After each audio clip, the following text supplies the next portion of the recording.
अरबों की लागत से बना ये समंदर के बीचों बीच का एक कैदखाना, मगर इसके अंदर सिर्फ एक काल कोठरी है जिसकी दिन रात 1 लाख पहरेदार हिफाजत करते हैं। उनका इकलौता मकसद मुझ 20 साल के कैदी पर नजर रखना। भले ही मेरे हाथ पैर ड्रैगन बाइंडिंग जंजीरों से जकड़े हों, फिर भी नए आए पहरेदारों को जरा भी सुकून नहीं मिलता, क्योंकि 3 साल पहले मैं वो युद्ध का देवता था जिसने दर्जनों देशों को तबाह कर दिया था। मैंने पश्चिमी ताकतों का नामो निशान मिटा दिया और उनके सारे बड़े योद्धाओं को खत्म कर दिया। लेकिन उस महायुद्ध के दौरान मुझ पर एक दुर्लभ कामोत्तेजक जहर का असर हो गया था। अपना मानसिक संतुलन खोकर मैंने ड्रैगन किंगडम की इकलौती महिला युद्ध देवी का अपमान किया, जिससे उसकी सारी शक्तियां छिन गईं और वो लाचार हो गई। भले ही मैं एक बेरहम कातिल था, पर मेरा दिल पछतावे से भर गया। आखिरकार अपने गुनाहों का प्रायश्चित करने के लिए मैंने ड्रैगन किंगडम के बुजुर्गों के सामने सरेंडर कर दिया, और इस तरह सूरज की रोशनी से महरूम इस जेल में मेरी जिंदगी शुरू हुई। मुझे बाहर जाने की इजाजत तभी मिलती है जब ड्रैगन किंगडम के सामने कोई ऐसा खतरनाक मुजरिम हो जिसे वे हरा न सकें। आज मेरी 6ठी रिहाई का दिन है। जब पहरेदार ने मेरी एक जंजीर खोली तो वो मुझे बाहर ले गया। यांग शहर के 10वें सबसे बड़े लिन परिवार को तुमसे किसी का काम तमाम करवाना है। उन्होंने इस काम के लिए भारी इनाम का वादा किया है। क्या वो इंसान ताकतवर है? मुझे नहीं पता। लिन परिवार ने बस इतना कहा है कि वो बहुत ज्यादा निडर है। 5 सितारा खतरा भी उसके सामने कुछ नहीं है। मैंने अपनी भवें सिकोड़ी। मेरे अंदर दिलचस्पी की एक चिंगारी उठी। जल्द ही पहरेदार मुझे लिन परिवार की हवेली ले गया। लिन परिवार के सभी लोग वहां इकट्ठा थे, मगर वहां कोई तनाव नहीं था, न ही किसी ताकतवर दुश्मन का सामना करने वाली घबराहट, बल्कि वे सब नफरत भरी निगाहों से एक लोहे के पिंजरे को घूर रहे थे। पिंजरे के अंदर एक बेहाल औरत पड़ी थी जिसकी पूरी ताकत खत्म हो चुकी थी। ये देखकर मेरे माथे पर बल पड़ गए। वो इंसान कहाँ है जिसे खत्म करने के लिए लिन परिवार ने मुझे बुलाया है? भीड़ से एक अधेड़ उम्र का आदमी बाहर आया। तो तुम ही ट्रैप ड्रैगन जेल के सबसे खतरनाक इंसान हो। वो वही है पिंजरे में। मैं चाहता हूं कि तुम उसके साथ जितनी बेरहमी से हो सके पेश आओ। उसे एहसास दिलाओ कि मौत से भी बदतर क्या होता है। उसकी बातें सुनकर मेरा चेहरा पत्थर जैसा ठंडा हो गया। तो तुम्हारा वो 5 सितारा से भी बड़ा खतरा ये औरत है, क्योंकि उसने न केवल मेरे बेटे को ठुकराने की जुर्रत की, बल्कि उसे अपाहिज भी कर दिया। ये किसी भी 5 सितारा मुजरिम से ज्यादा बड़ी गुस्ताखी है। मैं उसे अपनी मौत की भीख मांगने पर मजबूर कर दूंगा। अगर तुमने ये काम अच्छे से किया तो लिन परिवार तुम्हें मालामाल कर देगा। सच तो यह है कि मेरी एक सिफारिश पर तुम्हें आजादी मिल सकती है। ये सुनकर मेरी भौहें तन गईं। मैं तो कब का आजाद हो सकता था, बस मैंने खुद ऐसा नहीं चाहा। मैं धीरे धीरे उस लोहे के पिंजरे की ओर बढ़ा। मैं देखना चाहता था कि वो कौन सी औरत है जिसने लिन परिवार को चुनौती दी। पर जैसे ही मैं पिंजरे के पास पहुंचा, खून से सने 2 हाथों ने मेरे पैर पकड़ लिए। प्लीज प्लीज मुझे मत मारो। मैं आगे बढ़ने ही वाला था, पर उसकी आवाज जानी पहचानी लगी। मैंने नीचे उस औरत की ओर देखा और तुरंत दंग रह गया। ली पेइचू, वो इकलौती औरत जिसे मैं कभी नहीं भूल सकता था। 3 साल पहले वो इकलौती महिला युद्ध देवी थी, पर मेरी वजह से उसकी सारी ताकत खत्म हो गई। इन 3 सालों में ऐसा क्या हुआ कि एक युद्ध देवी की ये हालत हो गई? प्लीज, मैं हाथ जोड़ती हूं, मुझे मत मारो। ली पेइचू मेरे सामने गिड़गिड़ा रही थी। ये देख लिन परिवार का मुखिया हंसने लगा। ली पेइचू, क्या तुम्हें सच में लगा था कि तुम भाग जाओगी? लिन चांग के सामने घुटने टेक। ली पेइचू ने पागलों की तरह अपना सिर हिलाया। मैं अब नहीं भागूंगी। मेरी बेटी कहाँ है? मैं भीख मांगती हूँ, प्लीज मेरी बेटी को छोड़ दो। वो सिर्फ 2 साल की है। जब तुमने मेरे बेटे को ठुकराया और उसे घायल किया, तब तुमने अपनी बेटी के बारे में क्यों नहीं सोचा? मेरे बेटे लिन फेंग लू ने भी इसी तरह तुमसे रहम की भीख मांगी थी, पर तुमने उसे कुचल दिया। ये वो आदमी है जिससे मेरा लिन परिवार उस जेल से निकाल कर लाया है। ये दुनिया का सबसे बेरहम इंसान है और ये यहाँ तुम्हारा अंत करने आया है। शायद ये शाओ शाओ का भी अंत कर दे। नहीं, अगर तुमने शाओ शाओ को हाथ भी लगाया तो ली परिवार तुम्हें कभी नहीं छोड़ेगा। पुराने वक्त में मेरा लिन परिवार तुम्हें हाथ लगाने की हिम्मत नहीं करता ली पेइचू। तब हम में इतनी हिम्मत नहीं थी, पर जब से तुम बदनाम हुई हो, जोंग परिवार ने तुम्हारे खानदान को मिट्टी में मिला दिया है। उन्हें तुम्हारी फिक्र क्यों होगी? तुम तो ली परिवार का कलंक हो। वैसे भी अगर ली परिवार को तुम्हारी फिक्र होती तो क्या वो तुम्हें अपनी प्रेगनेंसी के दौरान कचरे से खाना ढूंढने देते? ली पेइचू ने ऊपर देखा। उसके चेहरे पर बेबसी छाई थी। आंसुओं ने उसकी आंखों के सामने धुंधलापन ला दिया। एक पल बाद वो अचानक चिल्लाई, तुम शाओ शाओ को हाथ नहीं लगा सकते। अगर तुमने उसे छुआ तो उसका बाप तुम्हें जिंदा नहीं छोड़ेगा। ये सुनकर लिन परिवार के लोग थोड़े सहम गए। जो आदमी एक युद्ध देवी के साथ ऐसा कर सकता है, वो जरूर कोई खौफनाक शख्स होगा। ली पेइचू ने उम्मीद में सिर हिलाया। हाँ, वही है वो एक ऐसा शैतान है जो बिना पलक झपकाए कत्ल कर देता है। उसे शायद मेरी परवाह न हो, पर अगर उसे पता चला कि तुमने उसकी बेटी को चोट पहुंचाई है तो वो तुम सबको गाजर मूली की तरह काट देगा। लिन चांग की आंखों में डर दिखा, पर उसने खुद को संभाल लिया। वो 3 साल से कहीं नहीं दिखा है। वो शायद कब का मर चुका होगा। वैसे भी अगर उसने अपनी शक्ल दिखाई तो राजधानी का चांग परिवार उसका काम तमाम कर देगा। लिन चांग की बातों ने ली पेइचू की आखिरी उम्मीद भी तोड़ दी। तुम शैतान हो। 3 साल पहले तुमने मुझे बर्बाद किया था, अब तुम कहाँ हो? प्लीज, मैं विनती करती हूँ, सामने आओ और हमारी शाओ शाओ को बचाओ। वो 2 साल की है, वो माँ और पापा कहना सीख गई है। वो मुझसे पूछती रहती है कि उसके पापा कहाँ हैं। उस पल मेरा खून जम गया, मैं अपनी जगह पर सुन खड़ा रह गया। क्या मुझ चेनवुडी की एक बेटी है? मैं एक दरिंदा हूँ, एक ऐसा राक्षस जिसे दुनिया नरक के काले ड्रैगन के नाम से जानती है। क्या मेरे जैसे इंसान को पत्नी और बच्चे का सुख पाने का हक है? पर उसी पल ली पेइचू के शब्दों ने मेरे दिल के इर्द गिर्द जमी बर्फ को पिघला दिया। मेरा पूरा शरीर कांपने लगा। मैंने ली पेइचू को अपनी बाहों में भर लिया। मैं वापस आ गया हूँ, मैं चेनवुडी वापस आ गया हूँ। ली पेइचू का शरीर कांप उठा। वो जानी पहचानी आवाज और एहसास ने उसे बता दिया कि मैं कौन हूँ। उसे मुझसे नफरत होनी चाहिए थी, पर इन बेरहम सालों ने उसकी नफरत मिटा दी थी। प्लीज शाओ शाओ को बचा लो, फिक्र मत करो, मैं हूं यहाँ। इस दुनिया में कोई भी शाओ शाओ को नुकसान नहीं पहुंचा सकता। ये देखकर कि ली पेइचू और मैं एक दूसरे को जानते थे। लिन परिवार के मुखिया का चेहरा गुस्से से काला पड़ गया।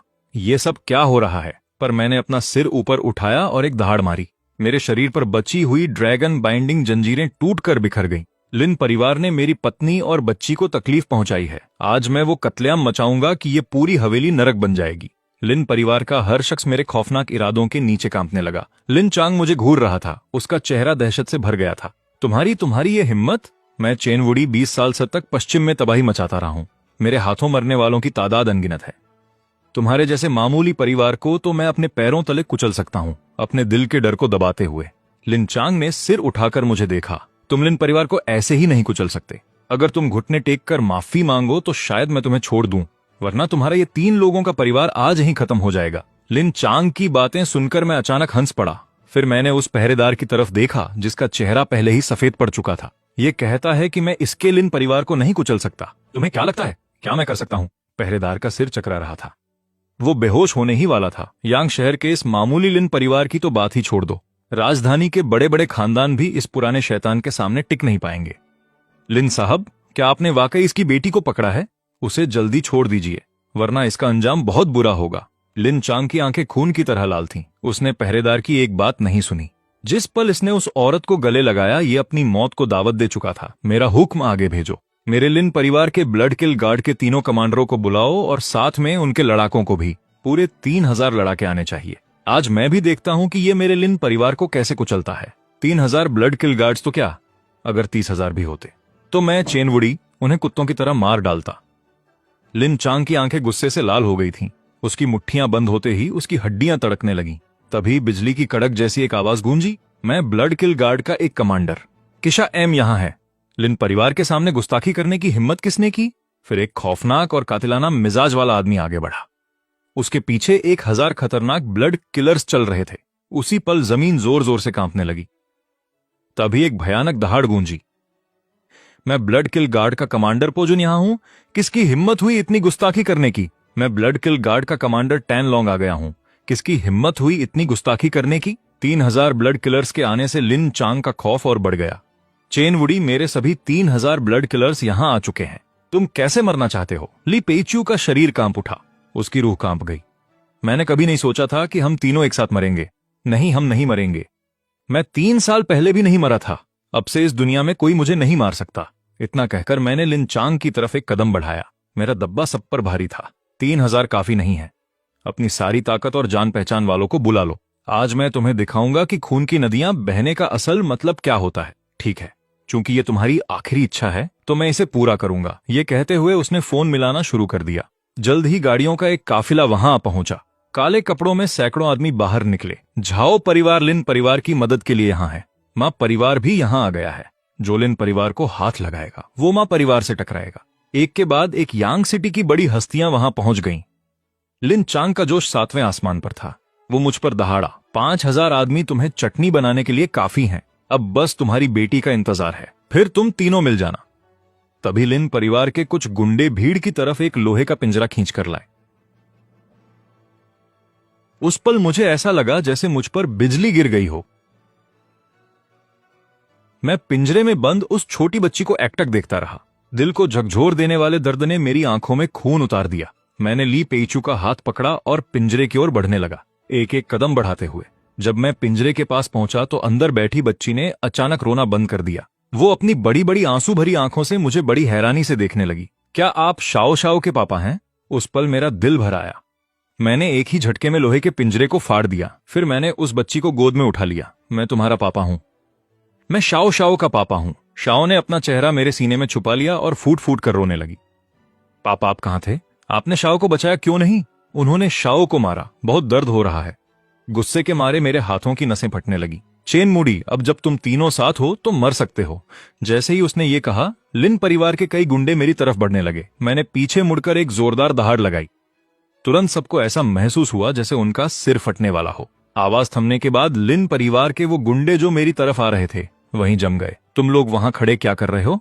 लेकिन जैसे ही लिन चांग ने बोलना खत्म किया, वो आदमी एक एक करके गिर पड़े। ब्लड किल कमांडरों में से एक केशा माथे पर बल लिए लिन चांग के पास गया। ये अभी वाली दहाड़ का असर था। इसने उनके दिमाग के परखच्चे उड़ा दिए। उसकी बात सुनते ही सबकी सांसें थम गईं। उसी वक्त मैंने शाओ को प्यार से ली पेच्यू की गोद में दे दिया। ये लो, शाओ को संभालो। देखो मैं लिन परिवार को कैसे कुचलता हूं। इसके साथ ही मैं धीरे से खड़ा हुआ, जैसे कोई सोया हुआ शेर जाग गया हो। मैंने कहा था कि मैं लिन परिवार को खत्म कर दूंगा। आज अगर सारे भगवान भी उतर आए तो भी तुम्हें नहीं बचा पाएंगे। ये शब्द सुनकर लिन परिवार के लोगों के पैरों तले जमीन खिसक गई। एक सिहरन उनके पूरे शरीर में दौड़ गई। लिन चांग की पलकें तेजी से फड़कने लगी, लेकिन फिर वो पूरी ताकत से चिल्लाया, इतना घमंड, इसे खत्म कर दो। दो ब्लड किल जनरल जान से मारने की नीयत से तुरंत मेरी तरफ झपटे। मैंने बस उन्हें एक थप्पड़ मारा और वो दोनों कई मीटर दूर दीवार से जा टकराए। तुम सब हमला करो, इसे मार डालो। ये एक या दो से लड़ सकता है, पर क्या ये 100 लोगों से लड़ पाएगा? 1000 लोगों से?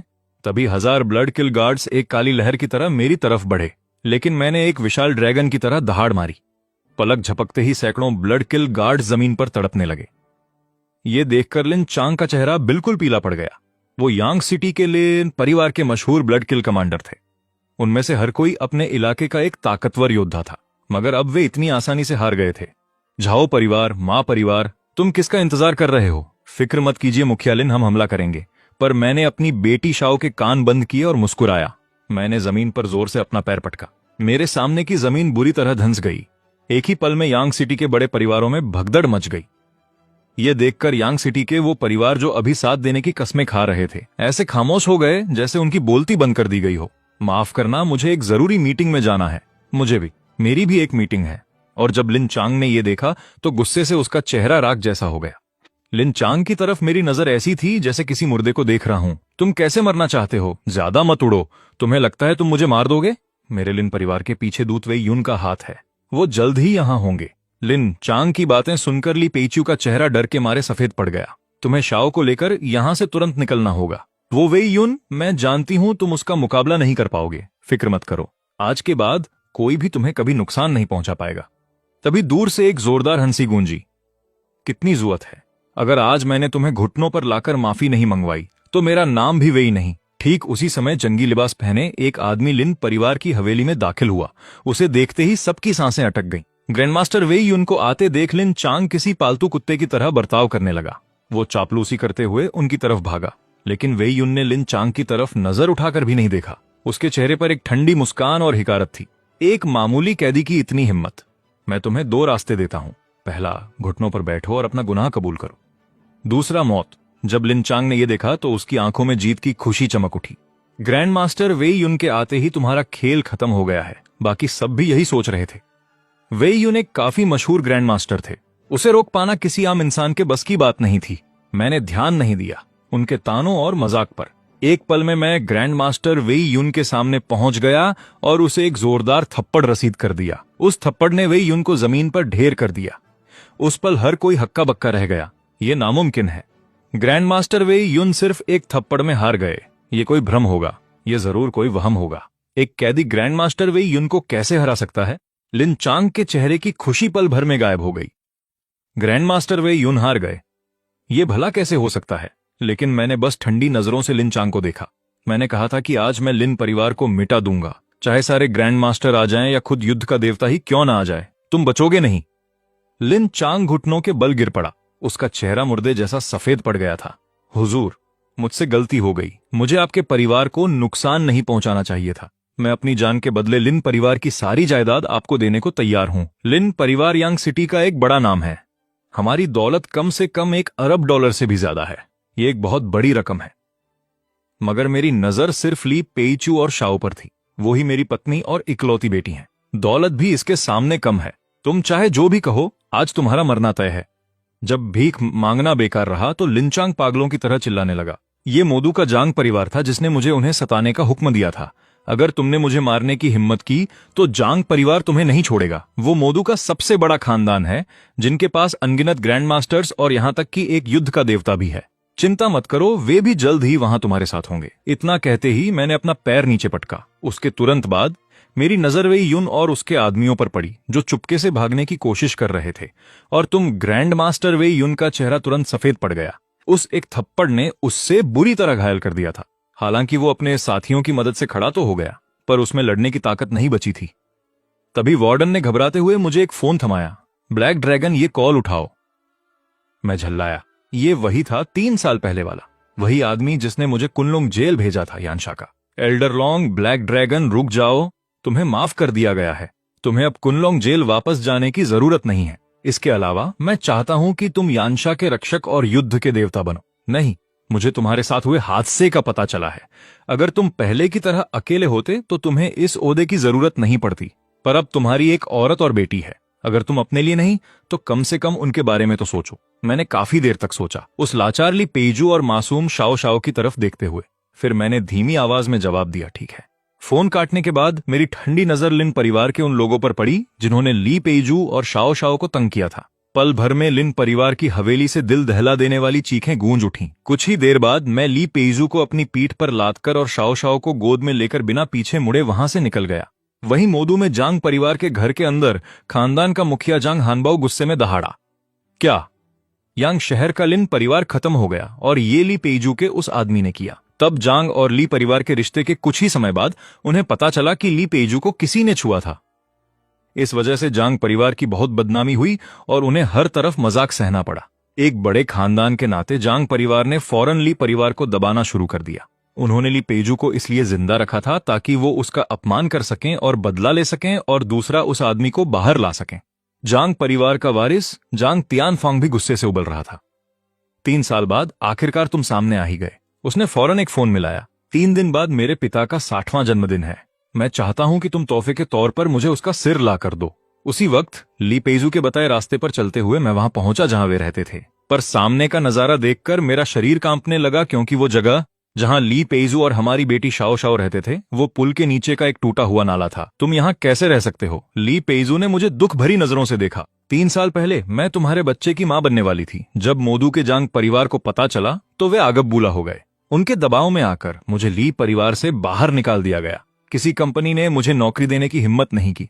मैं शाओ शाओ के साथ सिर्फ ऐसे ही नाले में छिपकर कचरा चुनकर गुजारा कर सकती थी। मैं दर्द से चिल्ला उठा। मेरे पास बेशुमार ताकत और अथाह दौलत थी, फिर भी मेरी औरत और मेरी बेटी ऐसी जगह पर रह रहे हैं। तभी ली पेजू का शरीर अचानक ढीला पड़ गया और वो पीछे की ओर गिर पड़ी। मेरे चेहरे का रंग उड़ गया। मैं गिरती हुई ली पेजू को थामने के लिए झपटा। उसने हाथ उठाने की कोशिश की और उलझी हुई नजरों से मुझे देखा। 3 साल तक मैंने तुम्हें मारने के अनगिनत सपने देखे, क्योंकि तुमने मेरा सब कुछ छीन लिया था। पर अब मैं तुमसे और नफरत नहीं करती। मुझमें नफरत करने की भी हिम्मत नहीं बची है। मेरे जाने के बाद तुम शाओ शाओ का ख्याल रखना। मैंने अपना सिर आसमान की ओर उठाया और बेबसी और गम से भरी एक दहाड़ मारी। क्या मैं चेन वूडी अपनी पूरी जिंदगी अकेले रहने के लिए ही बना हूं? नहीं, तुम नहीं मरोगी। मैंने ली पेजू को अपनी पीठ पर लादा, शाओ शाओ को उठाया और पागलों की तरह पास के अस्पतालों और क्लिनिकों की ओर भागा। लेकिन मैं एक के बाद एक कई क्लिनिकों और दवाखानों में गया और सबने हमें मना कर दिया। उस पल मुझे सब समझ आ गया। ये सब मोदू के जांग परिवार की वजह से था। उन्होंने सभी अस्पतालों और क्लिनिकों को चेतावनी दी थी। कोई भी जांग जैसे बड़े खानदान से दुश्मनी मोल लेने की हिम्मत नहीं कर रहा था। पल भर में मेरे शरीर से मौत का खौफनाक मंजर फूट पड़ा।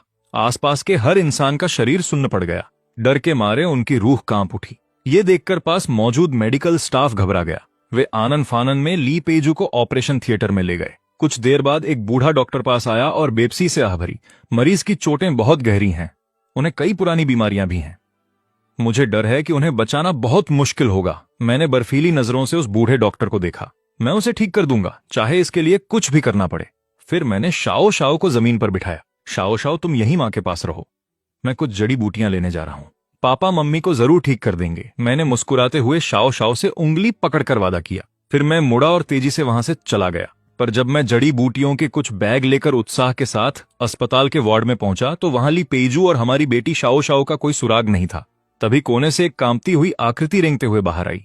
अभी कुछ देर पहले खौफनाक दिखने वाले आदमियों का एक झुंड अंदर घुसा और एक नोट छोड़ गया। ये कहते हुए उस बूढ़े डॉक्टर ने कांपते हाथों से मुझे वो नोट थमाया। शाम के 4:30 बजे खंडहर बन चुके यांग शहर के उत्तरी जिले के थर्मल पावर स्टेशन पर। देर करने की कीमत तुम जानते हो। मैंने नोट को कसकर मुट्ठी में भींचा और तेजी से बाहर की ओर भागा। वहीं यांग शहर के उत्तरी जिले के थर्मल पावर स्टेशन के खंडहरों में ली पेजू ठंडी जमीन पर लेटी हुई थी। उसके पास 18 लोग खड़े थे। काले कपड़ों में खड़े मुखिया ने अपनी कमर से फोन निकाला और खबर दी, छोटे मालिक, हमने उस औरत को पकड़ लिया है और उस आदमी को भी इत्तला कर दी है। 4:30 बजे वो यहाँ आएगा और सीधा हमारे जाल में फंस जाएगा। जांग लोंग, तुमने बहुत अच्छा काम किया, उसे जगाओ। ली पेजू धीरे धीरे अपनी बेहोशी से जागी। वीडियो कॉल पर शाओ शाओ और जांग तियानफांग को देखकर उसका दिल बैठ गया। शाओ शाओ बेगुनाह है, प्लीज उसे जाने दो, ठीक है? तुम जो चाहोगे मैं वो करने को तैयार हूं। फोन के दूसरी तरफ जांग तियानफांग पागलों की तरह हंसने लगा। ली पेजू, बोलने से पहले देख तो लो कि तुम्हारे आसपास कौन है। ली पेजू ने मुश्किल से चारों ओर देखा और उसकी आंखें फटी की फटी रह गईं। जांग परिवार के 18 डार्क गार्ड्स, तुमने उन्हें यहां बुला लिया। ली पेजू का सफेद पड़ा चेहरा देखकर जांग तियानफांग को और भी ज्यादा मजा आने लगा। मैं तुम्हारे कटे हुए सिरों का इस्तेमाल करूंगा। मेरे पिता के जन्मदिन की दावत में तोहफे के तौर पर ली पेजू ने अपनी बेटी शाओ शाओ को गम भरी नजरों से देखा। क्या वो आदमी आएगा? माफ करना, मुझे देर हो गई। उस पल मैंने पीली पड़ चुकी ली पेजू और आंसुओं से भरी शाओ शाओ की आंखों में देखा। शाओ शाओ की आंखों में एक खौफनाक चमक कौंधी। मौत का एक भयानक मंजर 12 नंबर के तूफान की तरह छा गया जांग लोंग के दिल में मेरी बढ़ती हुई खौफनाक दहशत को देखकर। अचानक एक अनजानी अनहोनी का एहसास हुआ। आखिर ये आदमी कौन है? नहीं, अगर मैं छोटे मालिक के हुक्म को पूरा नहीं कर पाया तो मेरा अंत निश्चित है, ये देखते हुए कि मैं उनसे 5 मीटर से भी कम दूरी पर था। जांग लोंग ने गुस्से में अपना होंठ चबाया। डार्क गार्ड्स, हमला करो। उस हुक्म के साथ ही 18 डार्क गार्ड्स ने एक साथ अपनी लंबी तलवारें निकाल ली। पल भर में मैं चारों तरफ से सायों से घिर गया। ये मंजर देखकर ली पेजू की आंखें गहरी निराशा और दुख से भर गईं। पर जिसकी उसे उम्मीद नहीं थी वो ये कि उन 18 तलवारों को मैंने एक हाथ से पकड़कर पूरी तरह जाम कर दिया था। जांग लोंग और उसके आदमी हक्के बक्के रह गए। ये कैसे हुआ? पर इससे पहले कि वो कुछ समझ पाता, मैंने जोरदार झटका दिया और 18 तलवारें उन डार्क गार्ड्स के हाथों से छिटक कर दूर जा गिरीं। फिर मैं उन पर एक भयानक तूफान की तरह टूट पड़ा। एक पल में जमीन पर पत्थर उखड़ने लगे और धूल उड़ने लगी। हवा में दर्दनाक और भयानक चीखें गूंज उठी जो काफी देर तक सुनाई देती रहीं। ये सब करने के बाद मैं गंभीर चेहरे के साथ ली पेजू की तरफ बढ़ा। तुम्हें हार नहीं माननी है। मुझे जड़ी बूटियां मिल गई हैं। एक बार सुरक्षित जगह पहुंच जाएं, फिर मैं तुम्हारा इलाज करूंगा। ली पेजू के सफेद पड़े चेहरे पर एक हल्की सी मुस्कुराहट तैर गई। चिंता मत करो, मैं शाओ शाओ को ऐसे पीछे नहीं छोड़ सकती। मैं इतनी आसानी से नहीं मरूंगी। मैंने उलझे हुए जज्बातों के साथ उस औरत को देखा। वो एक महान औरत है जिसने अपनी बेटी के लिए बहुत कुछ सहा है। आखिरकार मैंने अपना सालों से बंद पड़ा फोन निकाला और उस नंबर पर कॉल किया जिसे मैंने 3 साल से नहीं मिलाया था। ये मैं हूं। एक पल की खामोशी के बाद दूसरी तरफ से खुशी की लहर दौड़ गई। बॉस, क्या ये आप हैं बॉस? बॉस वापस आ गए हैं। मेरी आंखें गहरी ममता से भर गईं। 3 साल पहले मुझे घेर लिया गया था और कुछ हादसे हुए थे। अब मैं जिंदा हूं। यांग शहर में यंशा, किसी को यांग शहर भेजो ताकि मोदू के जांग परिवार को एक शानदार तोहफा दिया जा सके। बाकी बातें बाद में मिलने पर बताऊंगा। मुझे अभी किसी की जान बचानी है, इसलिए ज्यादा नहीं कह पाऊंगा। बेफिक्र रहिए बॉस, हम इसे जरूर पूरा करेंगे। फोन काटने के बाद मैंने प्यार से शाओ शाओ को उठाया, फिर ली पेजू को अपनी पीठ पर लादकर वहां से निकल गया। ये वीरान थर्मल पावर स्टेशन अब खून की महक से भरा हुआ था। कुछ ही देर बाद मैं एक आलीशान हवेली के सामने पहुंचा। इस वक्त कीमती कपड़ों में सजे एक छोटे मालिक को उनके बॉडीगार्ड्स ने घेर रखा था और वे गोल्फ खेल रहे थे। एक अजनबी को घुसते देख उस छोटे मालिक का चेहरा गुस्से से तमतमा उठा। तुम कौन हो जो मेरे आराम में खलल डालने की हिम्मत कर रहे हो? पल भर में दर्जनों बॉडीगार्ड्स ने हमें पूरी तरह घेर लिया, पर मैं निडर खड़ा रहा। मैं तुम्हारी ये हवेली खरीदना चाहता हूँ। मेरी बात सुनकर वो छोटा मालिक जोर से हंस पड़ा। क्या तुम्हें अंदाजा भी है कि इस हवेली की कीमत क्या है? पास खड़े बॉडीगार्ड्स ने भी उनकी चापलूसी में सुर मिलाया। हमारे छोटे मालिक यांग शहर के 10 सबसे प्रतिष्ठित खानदानों में से एक हैं। ये झाओलियांग चेन है, झाओ परिवार के सबसे बड़े वारिस। एमराल्ड मैनर की इस आलीशान हवेली को बनाने में करोड़ों खर्च हुए हैं और जमीन को मिलाकर इसकी कीमत कम से कम एक अरबयांग शाही सिक्के है। मैंने सीधे बॉडीगार्ड्स की चापलूसी के बीच में टोक दिया। मैं इसे खरीदूंगा। झाओलियांग चेन के चेहरे पर गहरी हिकारत साफ झलक रही थी। सिर्फ तुम एमराल्ड मैनर खरीदना चाहते हो? सपनों में मैंने झाओ लियांग चेन को एक बेरुखी भरी नजर से देखा। मैंने अपनी उंगली चटकाई और एक ब्लैक गोल्ड बैंक सीधा उसके हाथ में जाकर लगा। इसमें 10 अरब यानशा सिक्के हैं। झाओ लियांग चेन ने ब्लैक गोल्ड कार्ड पर नजर डाली, फिर मेरी तरफ देखा और अचानक तिरस्कार के साथ हंसने लगा। तुम मेरे साथ मजाक कर रहे हो है ना? मुझसे झूठ बोलने की कीमत जानते हो। मैं तुम्हारे 3 लोगों के परिवार को लोहे के पिंजरे में बंद कर दूंगा। उसकी बातें सुनकर शाओ झाओ को पुरानी खौफनाक यादें ताजा हो गईं और वो सहम गई। मुझे वापस उस पिंजरे में नहीं जाना। यह देखकर मेरा गुस्सा 7वें आसमान पर पहुंच गया। मैंने अपना हाथ उठाया और झाओ लियांग चेन को एक जोरदार थप्पड़ जड़ दिया। काफी देर बाद संभलने के बाद झाओ लियांग चेन आखिरकार लड़खड़ाते हुए खड़ा हुआ। तुम लोग खड़े खड़े क्या देख रहे हो? अभी उस पर हमला करो। अगर यह मर भी गया तो इसकी जिम्मेदारी मैं लूंगा। अचानक दर्जनों बॉडीगार्ड्स ने मुझ पर हमला कर दिया। चूंकि तुम सीधी उंगली से नहीं मानोगे, मैंने कदम बढ़ाया और उन पर टूट पड़ा। कुछ ही पलों में मैंने उन सभी एलिट बॉडीगार्ड्स को एक एक करके जमीन पर ढेर कर दिया। यह नजारा देखकर झाओ लियांग चेन की सिट्टी पिट्टी गुम हो गई थी। मेरे करीब मत आना। मैं यांग सिटी के प्रतिष्ठित झाओ परिवार का बड़ा वारिस हूं। तभी अचानक एक फोन की घंटी बजी। पिताजी, किसी ने एमराल्ड मैनर में घुसकर मुझे मारा है। जल्दी आकर मुझे बचाइए। क्या? मैं अभी अपने आदमी लेकर वहां पहुंच रहा हूं। फोन रखने के बाद झाओ लियांग चेन के चेहरे से डर गायब हो गया। मेरे पिता झाओ तियानजी आ रहे हैं। वो तुम्हें नहीं छोड़ेंगे। झाओ तियानजी का नाम सुनकर मैंने अपनी भवें सिकोड़ी। अगर मुझे सही याद है तो यह वही आदमी है जिसने लिन चेन और झाओ परिवार की मेरे खिलाफ मदद की थी। हालांकि लिन परिवार की तबाही देखकर वो भाग गया था। चाहे झाओ तियानजी खुद आ जाए, उसे मेरे सामने घुटने टेकने होंगे। हालांकि यह विला झाओ चेन के खेलने और मरीज के आराम के लिए सही है, इसलिए मैं इंतजार करूंगा। जैसे जैसे झाओ लियांग चेन डर से देख रहा था, वक्त बीतता गया। अचानक गुस्से से भरी एक तेज आवाज गूंजी। मेरे बेटे को छूने की हिम्मत किसने की? मैं उसके टुकड़े टुकड़े कर दूंगा। तभी एक प्रभावशाली अधेड़ उम्र का आदमी पूरी ताकत के साथ अंदर दाखिल हुआ।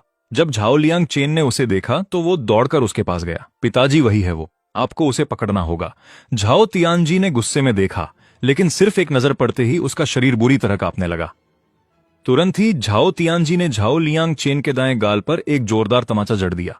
झाओ लियांग चेन पूरी तरह सन्न रह गया। पिताजी, आपने गलत इंसान को मारा है।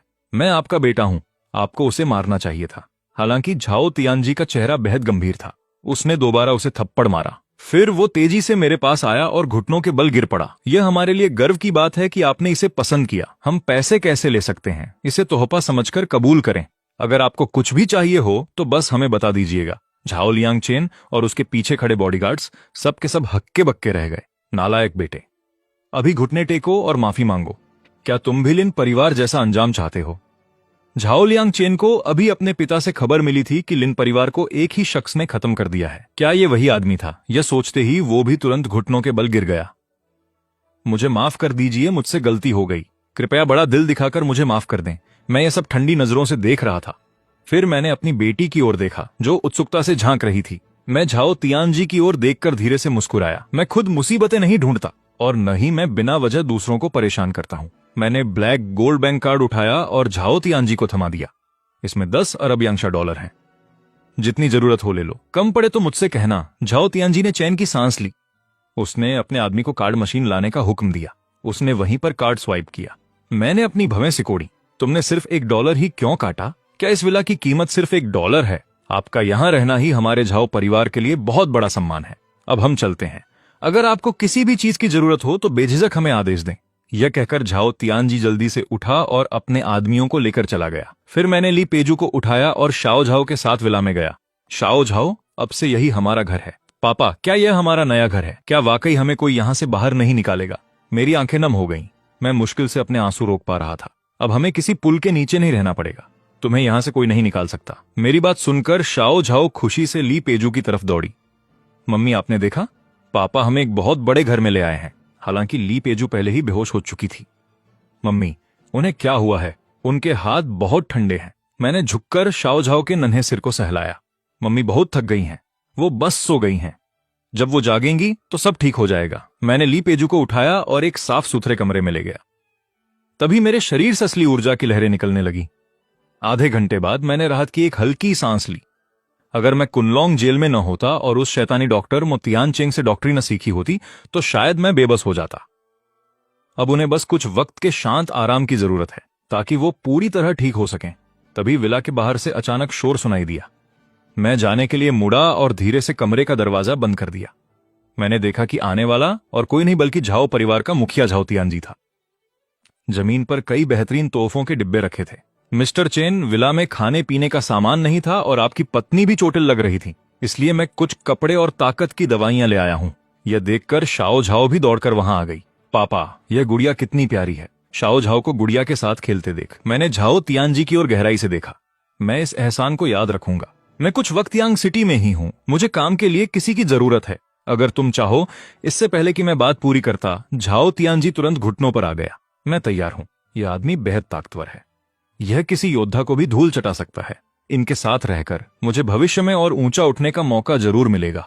उसी पल काले कपड़ों में आदमियों का एक समूह विला के अंदर घुसा। झाओ तियानजी के चेहरे का रंग उड़ गया। वो उनमें से हर एक की जबरदस्त ताकत महसूस कर सकता था। अगला नजारा देखकर झाओ तियानजी दंग रह गया।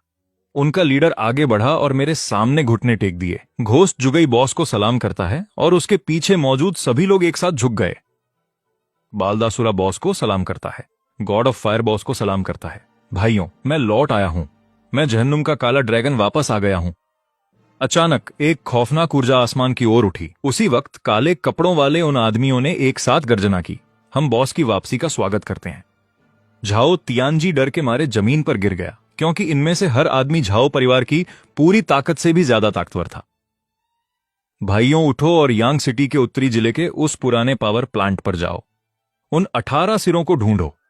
3 दिनों में मोडू के झांग परिवार के मुखिया झांग हेंग बाओ का जन्मदिन है। यह जन्मदिन का तोहफा वक्त पर पहुंच जाना चाहिए। वहीं मोडू में झांग परिवार के घर पर बड़े बड़े लोग बधाई और तोहफे लेकर पहुंच रहे थे। झांग हेंग बाओ मुस्कुराते हुए अपनी गद्दी पर बैठा था। मेरे दोस्तों, आप सभी का बहुत शुक्रिया इतने शानदार तोहफों के लिए। तभी झांग परिवार का तीसरा बेटा झांग तियान युन धीरे से आगे बढ़ा। पिताजी, आपको 60वें जन्मदिन की बहुत बहुत बधाई। आपका बेटा आपके लिए लंबी उम्र का प्रतीक यह खास पेंटिंग लाया है। जैसे ही उसने अपनी बात खत्म की, मेहमानों ने तारीफों के पुल बांध दिए। यह पेंटिंग दुनिया की मशहूर कलाकृतियों में से एक है। इस असली काम को देखना वाकई किस्मत की बात है। झांग परिवार का सबसे बड़ा बेटा झांग तियान युन भी एक थाल लेकर आगे बढ़ा। पिताजी, आपको आपके 60वें जन्मदिन की बहुत बहुत बधाई। मैं चंदन की ये माला भेंट करता हूं, जिसे महासंत लुआंग पोरगन ने अभिमंत्रित किया है। उम्मीद है आपको ये पसंद आएगी पिताजी। ये सुनते ही मेहमानों के बीच खलबली मच गई। महासंत लुआंग पोरगन की अभिमंत्रित माला, कहते हैं ये सुख समृद्धि और लंबी उम्र लाती है। आज के तोहफों में कुंवर झांग तियान युन का तोहफा सबसे बेहतरीन है। ये सुनकर बाकी मेहमानों ने भी हां में सिर हिलाया। तभी सबकी निगाहें झांग तियान फंग की ओर मुड़ गईं। झांग परिवार के तीनों कुंवरों में सिर्फ वही बचा था जिसने अब तक अपना तोहफा पेश नहीं किया था। ये देखकर झांग तियान फंग ने अपने पास खड़े आदमी से पूछा, झांग लोंग और बाकी लोगों की कोई खबर मिली? अभी तक तो नहीं, पर कुंवर, आपने खुद उन्हें हुक्म दिया था। वे यकीनन वक्त पर यहां पहुंच जाएंगे। ये सुनकर झांग तियान फंग ने इत्मीनान से सिर हिलाया।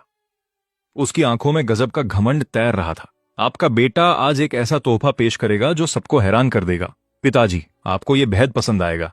मेरे आदमी बस उसे लेकर पहुंचने ही वाले हैं। बहुत अच्छे, मुझे तुम्हारे तोहफे का इंतजार रहेगा। तभी एक मुलाजिम दौड़ता हुआ वहां आया। कुंवर, झांग हवेली के दरवाजे पर 3 बड़े संदूक छोड़ दिए गए हैं। यह सुनकर झांग तियान फंग खुशी से उछल पड़ा। पिताजी, मेरा लाया हुआ जन्मदिन का तोहफा आ गया है। जल्द ही वे 3 बड़े संदूक सबके सामने लाए गए। झांग तियान फंग ने संदूक पर हाथ रखते हुए कहा, वो शादी से पहले ही गर्भवती थी, जिसने हमारे झांग परिवार की बहुत बदनामी की।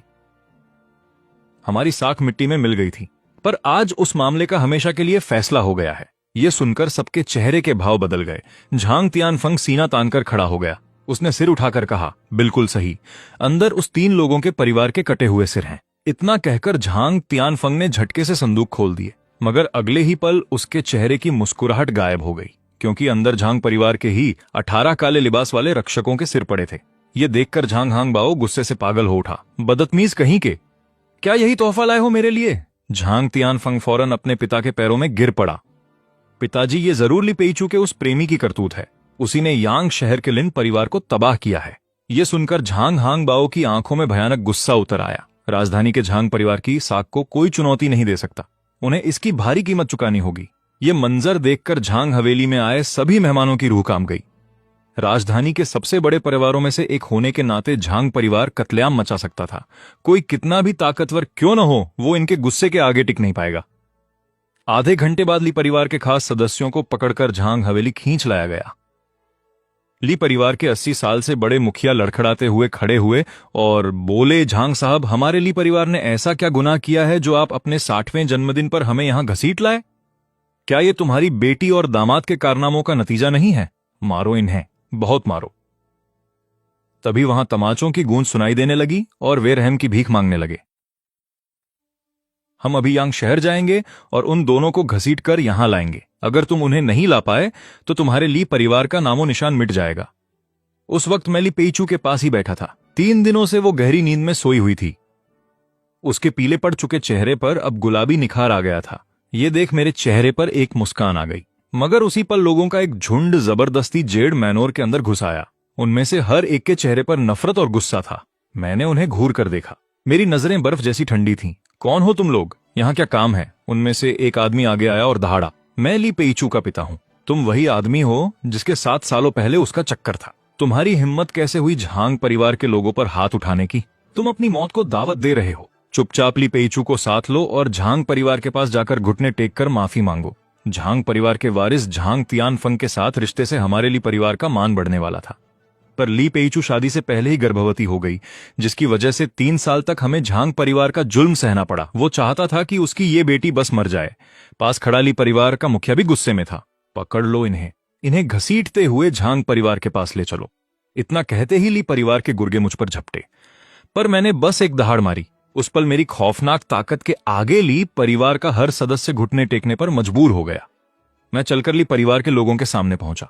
उसके पिता होने के नाते क्या तुम्हें अंदाजा भी है कि ली पेईचू ने ये 3 साल कैसे गुजारे हैं? लिन परिवार ने शाओ शाओ को कुत्ते के पिंजरे में बंद कर रखा था।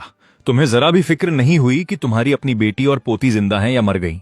तुम इतने पत्थर दिल हो कि माँ बाप कहलाने के लायक नहीं हो। मेरे एक के बाद एक आरोपों ने ली परिवार के घमंड को चूर चूर कर दिया। उन सबके चेहरों पर शर्मिंदगी और पछतावा साफ दिख रहा था। मैंने उनके शर्मिंदा चेहरों को देखा, पर मेरी आंखें ठंडी रहीं। झांग परिवार की फिक्र छोड़ दो। जब ली पेईचू जागेगी मैं खुद उसे उनके दरवाजे पर लेकर जाऊंगा। ली परिवार के सभी लोग दंग रह गए। ली रिनशान तुरंत चिल्लाया, झांग परिवार बहुत ताकतवर है, तुम उनका मुकाबला नहीं कर पाओगे। मैंने शांति से उन्हें देखा। वापस जाओ और झांग परिवार से कह दो, जो कुछ भी हुआ उसका जिम्मेदार सिर्फ मैं हूं। वे अपनी भड़ास निकालने के लिए तुम बेगुनाह ली परिवार के पीछे न पड़े। अगर उनमें हिम्मत है तो वे यांग शहर आकर मुझसे मिले। मैं जेड मैनोर में उनका इंतजार करूंगा। मैं कहीं नहीं जा रहा। ली रिनशान ने मुझे हिकारत से देखा और ठंडी आह भरी।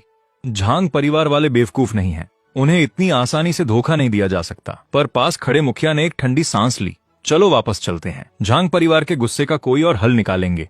मुखिया की बात सुनकर बाकी लोग भी राजी हो गए। जेड मैनोर से निकलने के कुछ देर बाद ही ली रिनशान खुद को रोक नहीं पाया। उसने मुखिया के सामने अपनी आवाज ऊंची की। झांग परिवार को बेवकूफ बनाना इतना आसान नहीं है। अगर हम इस तरह खाली हाथ लौटे तो वे हमें कभी नहीं छोड़ेंगे। ली परिवार का मुखिया पीछे मुड़ा और जेड मैनोर की ओर देखा। मैं पूरे ली परिवार को उनके साथ मरते हुए कैसे देख सकता हूं? तुम सब मेरी ही संतान हो। मुझसे अपने ही लोगों के खिलाफ जाना बर्दाश्त नहीं हुआ। अब वे झांग परिवार के गुस्से से बच पाते हैं या नहीं, ये उन पर निर्भर है। इतना कहते ही मुखिया की आंखों में बेरहमी चमक उठी। उसने जमीन से एक ईंट उठाई और अपने ही हाथ पर जोर से मार दी। तुरंत ही मुखिया के दाहिने हाथ से खून बहने लगा। मुखिया जी, ये क्या किया आपने? बचने के लिए हमें खुद को चोट पहुंचाने का ये नाटक करना ही होगा। फिर उसने वो ईंट ली रिनशान की तरफ बढ़ा दी। जल्द ही वहां से चीखने चिल्लाने की आवाजें आने लगीं। जब वे झांग हवेली लौटे और झांग हांगबाओ ने ली परिवार की ये बुरी हालत देखी तो वो दंग रह गया। ली परिवार का मुखिया बुरी तरह खांस रहा था और उसका चेहरा सफेद पड़ गया था। वे दोनों बहुत ही बदतमीज और घमंडी हैं। उन्होंने तो हमें झांग परिवार का पालतू कुत्ता तक कह दिया। हमारे परिवार ने उन्हें पकड़ने की कोशिश की, पर वो आदमी बहुत ताकतवर था। पल भर में उसने हमारे लोगों को कुचल दिया। उसने तो झांग परिवार को यांग शहर आकर मरने की चुनौती दे डाली है। ली परिवार के बाकी लोगों ने भी आग में घी डालने का काम किया। यह सुनकर झांग हांगबाओ का चेहरा गुस्से से तमतमा उठा। मुझे अंदाजा नहीं था कि उन दोनों की इतनी हिम्मत बढ़ जाएगी। हमारा झांग परिवार खुद यांग शहर जाकर उन्हें बताएगा कि हमसे दुश्मनी मोल लेने का अंजाम क्या होता है। झांग परिवार का वारिस झांग तियानफंग भी आग बबूला था। पिताजी, इस बार कमान मुझे संभालने दीजिए। मैं अपनी बेइज्जती का दाग धो डालूंगा और उन्हें इसकी भारी कीमत चुकानी पड़ेगी। ठीक है, अगर तुम इस बार उनके सिर काट कर नहीं लाए तो तुम्हें झांग परिवार के वारिस का पद छोड़ना होगा। फिर तुम इस खानदान की गद्दी संभालने के लायक नहीं समझे जाओगे।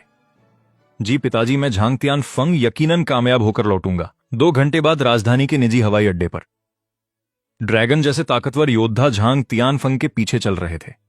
अपने पिता के सहयोग से उसने झांग परिवार के पूरे 10,000 रक्षों को इकट्ठा कर लिया था। उनमें से हर एक मार्शल आर्ट्स का माहिर खिलाड़ी था। उनमें सबसे ताकतवर लिन तियानदाओ था, जिसे सफेद बाघ युद्ध देवता कहा जाता था। ये फौज किसी का भी दिल दहलाने के लिए काफी थी। हालांकि ये सब गुए जुगा की नजरों के सामने हो रहा था। मैंने उनकी ओर देखा और मुस्कुराया। 3 साल से मैंने कोई कदम नहीं उठाया है।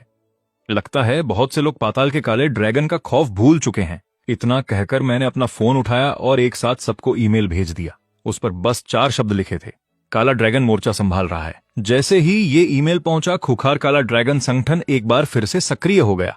पूरी दुनिया से ताकतवर योद्धा यानशा की ओर बढ़ने लगे। सीमा पर तैनात एक युद्ध देवता के चेहरे पर चिंता की लकीरें थीं।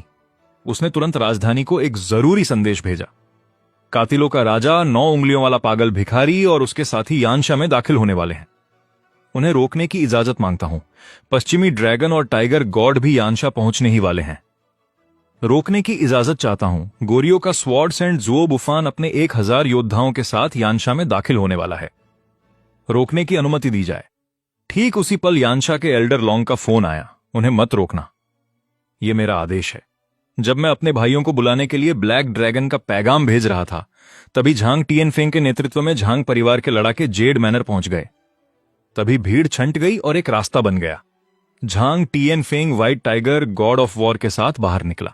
लिन टिएनदाओ।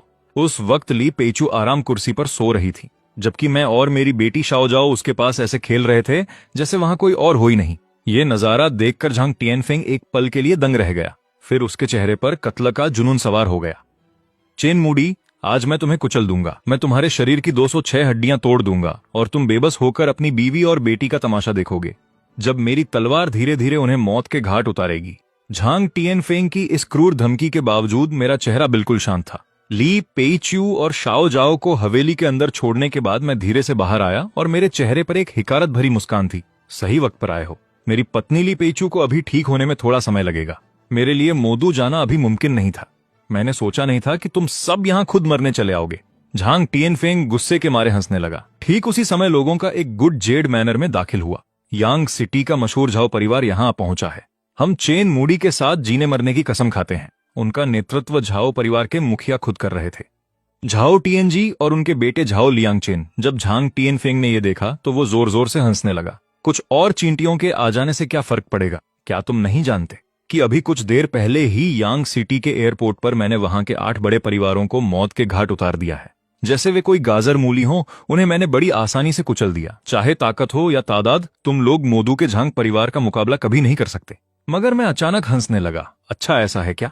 जरा अब दोबारा देखो। जैसे ही मैंने ये कहा, मेरे पीछे बिजली की तरह कुछ लोग नजर आए। इनमें भिखारी, टैटू वाले गुंडे और सफेद लिबास में तलवारबाज शामिल थे। भले ही उनके कपड़े एक जैसे नहीं थे, लेकिन उनमें से हर एक से एक बेहद ताकतवर ऊर्जा निकल रही थी। उनमें से हर किसी का दबदबा white tiger god of war Lin Tiandao से कम नहीं था और कुछ तो उससे भी कहीं आगे थे। और फिर भी जब उन खौफनाक लड़ाकों की नजर मुझ पर पड़ी तो वे सब फौरन एक साथ अपने घुटनों के बल बैठ गए। नमस्ते बॉस। ये देखकर झांग परिवार के लड़ाकों के होश उड़ गए।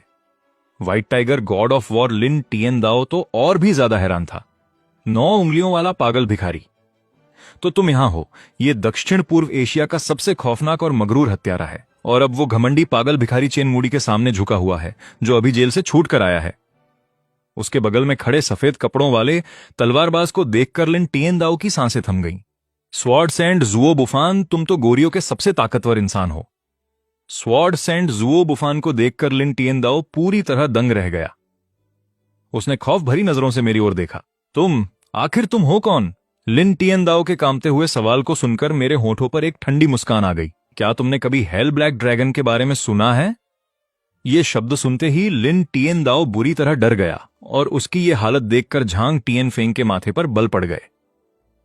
ये हेल ब्लैक ड्रैगन क्या है? लिन टिएनदाओ ने बताया। छोटे मालिक, हेल ब्लैक ड्रैगन एक मिसाल है। 3 साल पहले यह दुनिया का सबसे मशहूर कातिलों का संगठन था और उनका मुखिया खुद हेल ब्लैक ड्रैगन था। जिसका भी नाम हेल ब्लैक ड्रैगन की लिस्ट में आया, वो अगला दिन नहीं देख पाया। इस मोड़ पर लिन टिएनदाओ पसीने से तरबतर था और झांग परिवार के लड़ाकों के चेहरे सफेद पड़ चुके थे। तभी एक खौफनाक साया मुझसे निकला। पल भर में झांग परिवार के 10,000 लड़ाके इस भारी दबाव के आगे घुटने टेकने पर मजबूर हो गए। सिर्फ लिन टिएन दाओ ही उस सदमे से बाहर निकल पाया। हेल ब्लैक ड्रैगन वाकई ताकतवर है, लेकिन ये यानशा का इलाका है। अगर तुमने यहां अपनी मनमानी करने की कोशिश की तो यानशा के सभी गॉड ऑफ वॉर तुम्हें नहीं छोड़ेंगे। उसकी बातें सुनकर मैं अचानक हंस पड़ा। संयोग से मैं भी यानशा का ही एक गॉड ऑफ वॉर हूं। मुझे लगता है तुम्हें यह खबर बहुत जल्द मिल जाएगी। जैसे ही मैंने ये कहा, लिन टिएन दाओ का फोन बजने लगा। उसने कांपते हाथों से उसे देखा।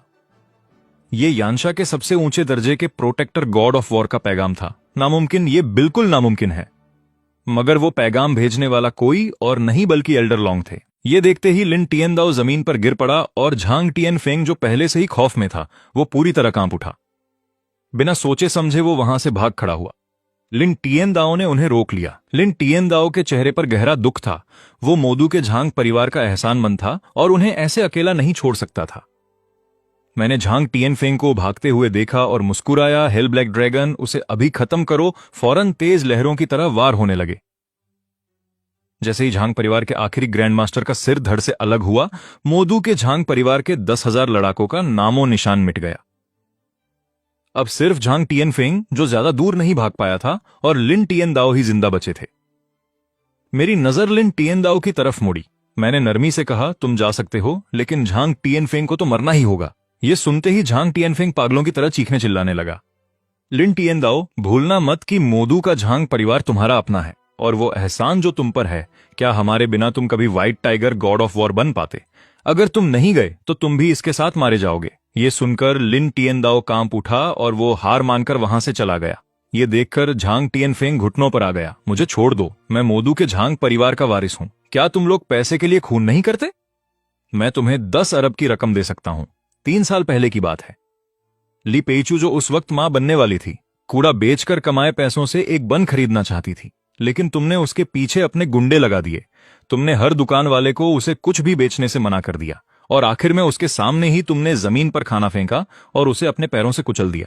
ये कहते वक्त मेरी आंखें खून की तरह लाल हो गईं और उनमें मौत का साया था। झांग टिएन फेंग गिड़गिड़ाते हुए अपनी जान की भीख मांगता रहा। मैं उसकी भरपाई कर दूंगा, खुदा के लिए मुझे मत मारो। मैं पूरी जिंदगी आपका गुलाम बनकर रहूंगा। झांग टिएन फेंग की बातें सुनकर मैं हंसने लगा। सिर्फ तुम्हारी मौत ही ली पेइचू के दुख को कम कर सकती है। इतना कहकर मैंने जोर से अपना पैर झांग टिएन फेंग पर दे मारा। उसने वहीं दम तोड़ दिया। बॉस, इसे देखकर दिल को सुकून मिला। भाभी के साथ ऐसा सुलूक करने वाले के हजारों टुकड़े कर देने चाहिए थे। इसे ऐसे ही मरने देना तो बहुत आसान सजा है। मोदू के झांग परिवार ने सारी हदें पार कर दी थीं। बॉस, चलिए अभी चलकर मोदू के झांग परिवार को मिट्टी में मिला देते हैं। मैं चेन बुड़ी आप सभी भाइयों का शुक्रगुजार हूं, लेकिन इस वक्त मुझे अपनी बीवी का ख्याल रखना है। हेल ब्लैक ड्रैगन संगठन के भाइयों ने मुझे आदर से सलाम किया। फिर वे वहां से चले गए और अपने साथ झांग परिवार के उन 10,000 लड़ाकों की लाशें भी ले गए। उधर मोदू के झांग खानदान की हवेली में झांग परिवार के मुखिया झांग हांगबाओ अपनी मुख्य कुर्सी पर बैठे थे।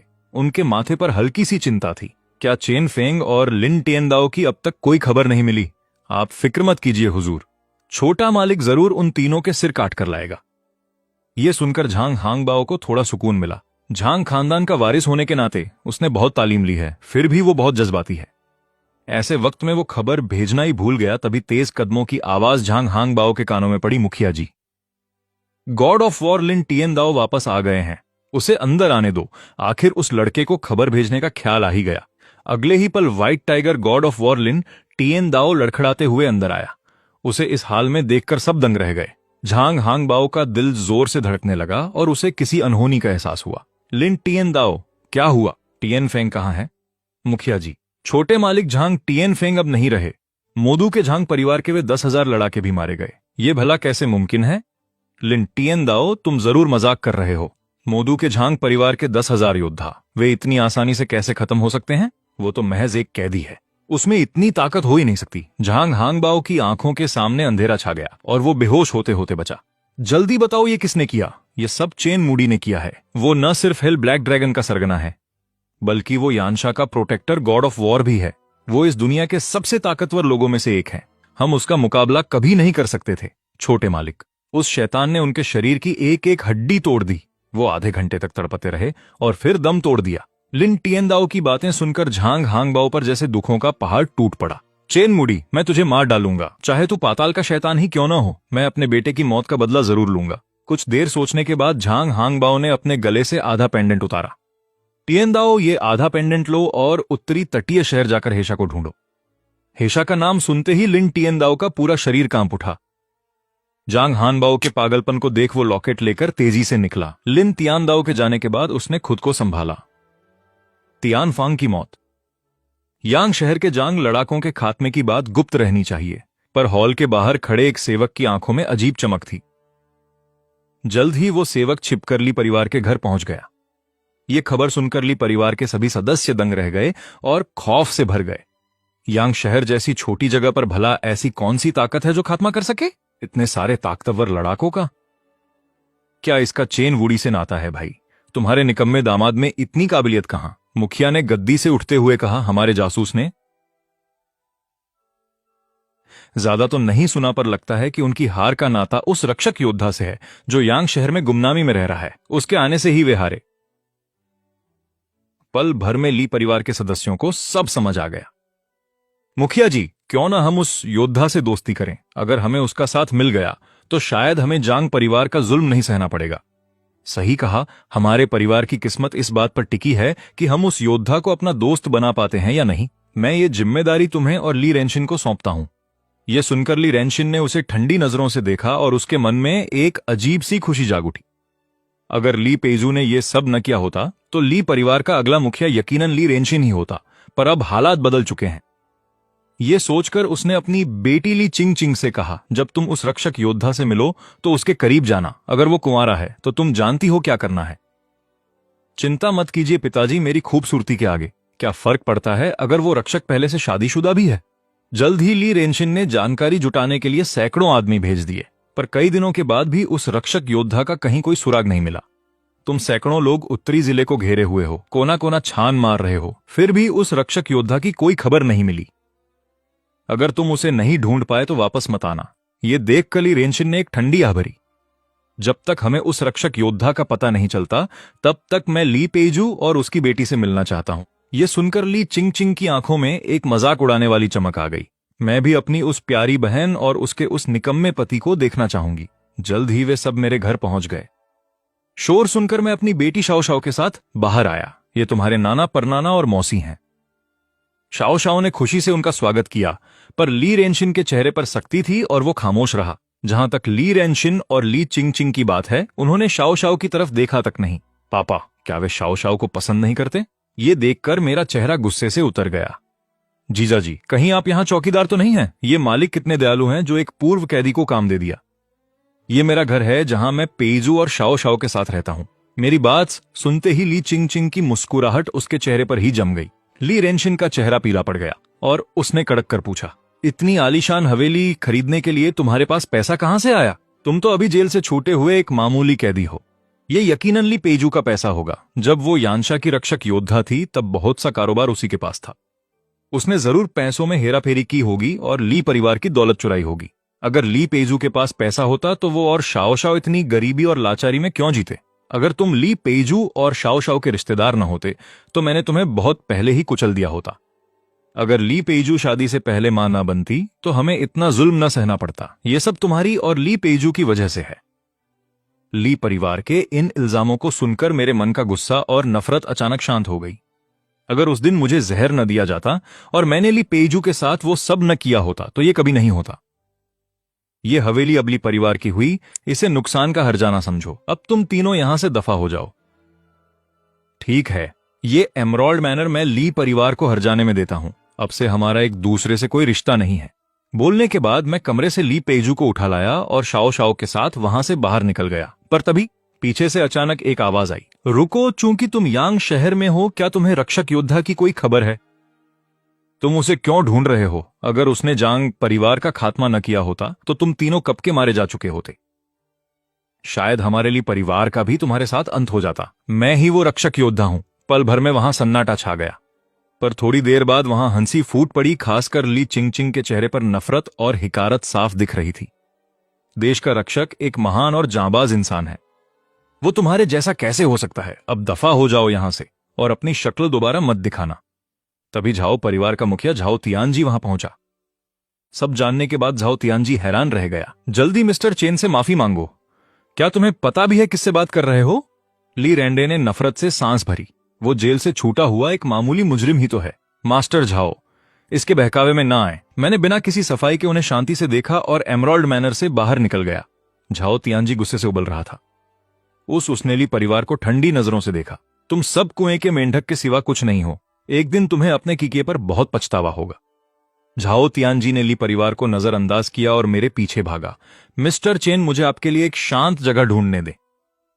जरूरत नहीं है। मुझे दूसरों का कर्जदार होना पसंद नहीं है। मैंने झाओ तियानजी के हाथ में काला सोने का कार्ड थमाया। इसमें $100 अरब हैं। मैं चाहता हूं कि झाओ परिवार यानशा में एक व्यापारिक साम्राज्य खड़ा करने में मेरी मदद करे। बदले में तुम्हें शेयर मिलेंगे। इस मौके के लिए शुक्रिया मिस्टर चेन, मुझे कोई शेयर नहीं चाहिए। मैं बस वफादारी से आपके साथ काम करना चाहता हूं। मैंने झाओ तियानजी को सराहना भरी नजरों से देखा। ये आदमी चालाक था और इसमें सब कुछ दांव पर लगाने का जज्बा था। वो काबिल था। 3 दिनों में पूरा यांग शहर आपको जवाबदेह होगा। फिर हम शहर के बाहर अपना कदम बढ़ाएंगे। पूरे यानशा में फैले इस साम्राज्य को कृपया कोई नाम दीजिए। झाओ तियानजी की उम्मीद भरी नजरों को देखकर मैंने कुछ देर सोचा और सिर्फ 2 शब्द कहे, जायंट ड्रैगन। उस दोपहर जायंट ड्रैगन ग्रुप नाम की एक कंपनी अचानक सामने आई और शहर के व्यापार जगत पर पूरी तरह छा गई। यांग शहर के 8 बड़े घरानों को जायंट ड्रैगन ग्रुप ने निगल लिया। आने वाले दिनों में जायंट ड्रैगन ग्रुप नाम का एक साम्राज्य यानशा में तेजी से उभरा। अनगिनत नौजवान इस ग्रुप से जुड़ना अपनी खुशकिस्मती समझने लगे। सिर्फ मोदू का जांग परिवार ही था। जायंट ड्रैगन ग्रुप की खबर सुनकर वहां का माहौल और भी ज्यादा तनावपूर्ण हो गया। एक बार लिन तियानदाओ उत्तरी जंगलों से वापस आ जाए, फिर मैं तुम्हें मौत के घाट उतार दूंगा। इसी बीच शाओ शाओ और मैं एक नए घर में बस गए। मेरी बेटी ने घर को लेकर बहुत उत्सुक और खुश थी, पर जब उसने अपनी मां की हालत देखी तो उसका चेहरा तुरंत उतर गया। पापा मम्मी कब जागेंगी? मम्मी इतने दिनों से सो रही हैं। अभी जो खुशी मुझे महसूस हुई थी वो पल भर में गम में बदल गई। पिछले 3 सालों में ली पेइजू को जो अंदरूनी चोटें आई थीं, वे बहुत ज्यादा थीं। उसी पल मेरी बेटी शाओ शाओ ने मुझे गले लगा लिया। क्या मम्मी अब शाओ को नहीं चाहती? मम्मी तुम्हें क्यों नहीं चाहेंगी? तुम तो उनकी जान हो। वो बस मेरा सामना नहीं करना चाहती। पर आप तो पापा हैं। मम्मी पापा को क्यों नहीं चाहेंगी? मैं मुस्कुराया और अपनी बेटी का सिर सहलाया। चिंता मत करो शाओ शाओ, पापा मम्मी को जरूर जगा देंगे। बोलने के बाद मैं ली पेइजू के कमरे में गया और बिस्तर के किनारे धीरे से बैठ गया।